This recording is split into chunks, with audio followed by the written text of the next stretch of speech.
Samantala, binigyan ng full military honors ang mga sundalong nasawi sa bumagsak na helicopter ng Philippine Air Force kamakailan. Yan ang ulat ni Gab Villegas.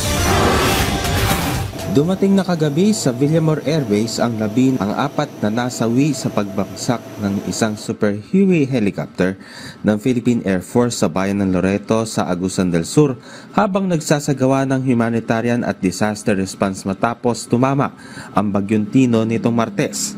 7:20 ng gabi nang lumapag ang C-130, sakay ang mga labi ni Captain Polly Dumagan, Second Lieutenant Royce Luis Camigla, Sergeant John Christopher Golfo at Airman First Class Erickson Merico.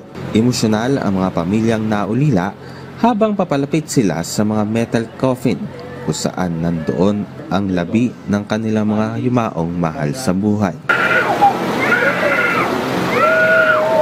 Ang mga bagong bayani na ito ay binigyan ng full military honors sa pangunguna ni Air Force Commanding General Lieutenant General Arthur Cordera.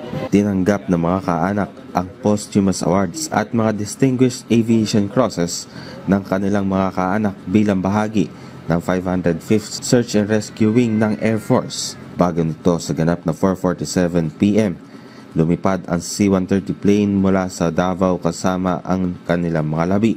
Sila ibinigyan ng departure honors bilang pagkilala sa kanilang kabayanihan, dedikasyon at mga sakripisyong ginawa nila para sa bansa.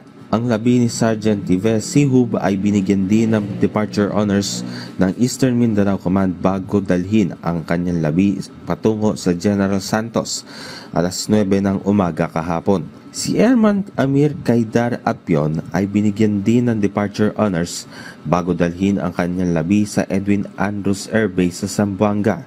Tinitiyak ng Air Force na magbibigay sila ng mga kinakailangan tulong sa mga naulilang pamilya ng mga Air Force personnel, kabilang ang tulong na katumbas na 6 na buwan ng sahod ng mga maituturing na fallen heroes. Aside from that po, meron din po yung mga savings and loans associations din po, and of course meron din po i-extend yung ibang organizations din po ng Air Force, and para naman po dun sa mga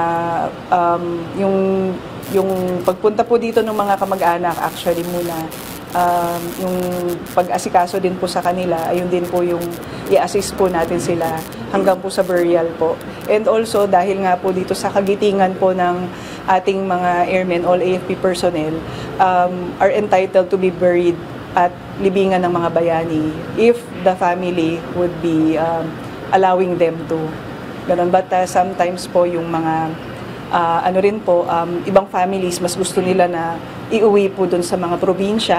Ang mga labi ni Sergeant Golfo ay dadalhin sa kanyang bayan sa Alfonso, Cavite, habang ang mga labi ni Airman First Class Merico ay ibibiyahe patungong Quezon Province. Gab Villegas para sa Pambansang TV sa Bagong Pilipinas.